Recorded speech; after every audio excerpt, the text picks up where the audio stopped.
নমস্কার বন্ধুরা, কেমন আছো সবাই? আশা করি তোমরা সবাই খুব ভালো আছো। তো বন্ধুরা, আজকে তোমাদের কাছে আবারও খুবই গুরুত্বপূর্ণ একটি ভিডিও নিয়ে হাজির হয়ে গেছি। তো আজকের ভিডিওতে তোমাদের কাছে আলোচনা করব যে পিএম কিষাণে ১৯তম কিস্তির টাকা কবে ঢুকবে তোমাদের ব্যাংক অ্যাকাউন্টে।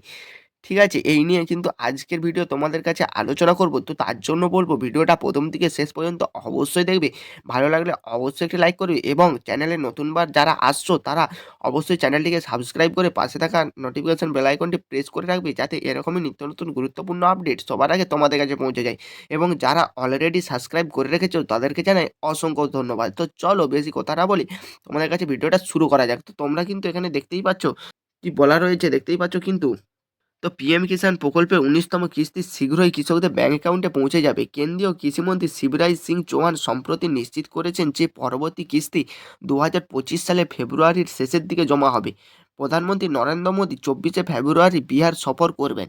সফরকালে তিনি ডাইরেক্ট বেনিফিট ট্রান্সফার ডিবিটি এর মাধ্যমে কিস্তিটি প্রকাশ করবেন। পিএম কিষাণ কি? পিএম কিষাণ একটি সরকারি প্রকল্প যা ক্ষুদ্র ও প্রান্তিক কৃষকদের আর্থিক সহায়তা প্রদান করে।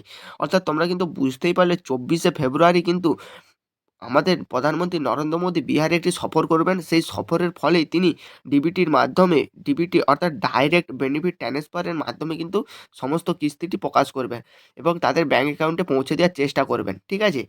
পিএম কিষাণ দেখতে পাচ্ছ কৃষকদের একটি আর্থিক সহায়তা প্রদান করে। যোগ্য কৃষকরা বার্ষিক ৳৬,০০০ পান, ৩ কিস্তিতে ৳২,০০০ করে এবং সরকার সম্পূর্ণ খরচ বহন করে। এই তহবিল কৃষকদের কৃষি ও গৃহস্থালী খরচ মেটাতে সাহায্য করে।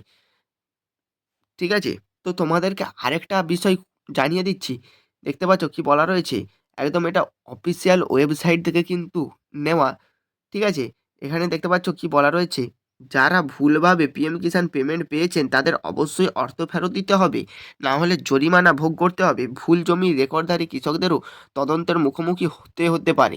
পিএম কিষাণ বিবরণ কিভাবে যাচাই বা আপডেট করবেন? বাধা এড়াতে কৃষকদের তাদের রেকর্ড পরীক্ষা করে আপডেট করা উচিত। অর্থাৎ যারা পিএম কিষাণ পাচ্ছ, যারা যোগ্য এবং পাচ্ছ তাদের কিন্তু কোনো রকম অসুবিধা হবে না। তাদের কোনো অসুবিধার মুখোমুখি হতে হবে না এবং যারা ভুলভাবে ভুল রেকর্ড দিয়ে পিএম কিষাণ পাচ্ছ তাদের কিন্তু পিএম কিষাণের টাকা ফেরত দিতে হবে। না হলে কিন্তু জরিমানা হতে পারে।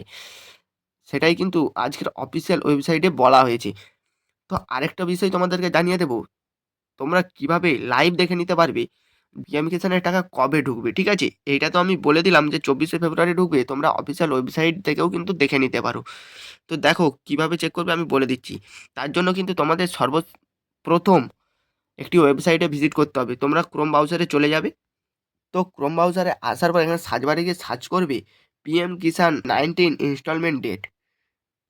কি সার্চ করবে? পিএম কিষাণ ১৯ ইনস্টলমেন্ট ডেট এই লেখাটি লিখে সার্চ করবে।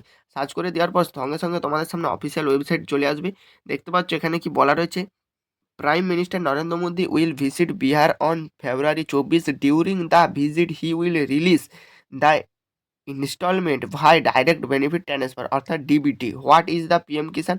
PM Kisan is a government scheme that provides financial aid to small and marginal farmer.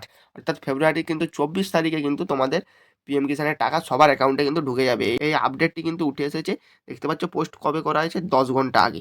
ঠিক আছে?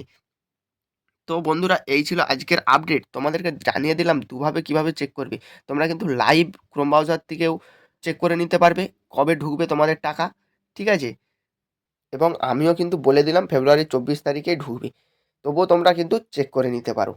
তো বন্ধুরা, এই ছিল আজকের আপডেট। যদি একটু হলেও আপডেটটি ভালো লেগে থাকে অবশ্যই একটি লাইক করবে এবং ভিডিওটা প্রচুর পরিমাণে সবার সুবিধার্থে শেয়ার করে দেবে। তো ভালো থেকো, সুস্থ থেকো সবাই। নিয়ে আসবো আবারও খুবই গুরুত্বপূর্ণ একটি ভিডিও নিয়ে। ততক্ষণের জন্য ধন্যবাদ।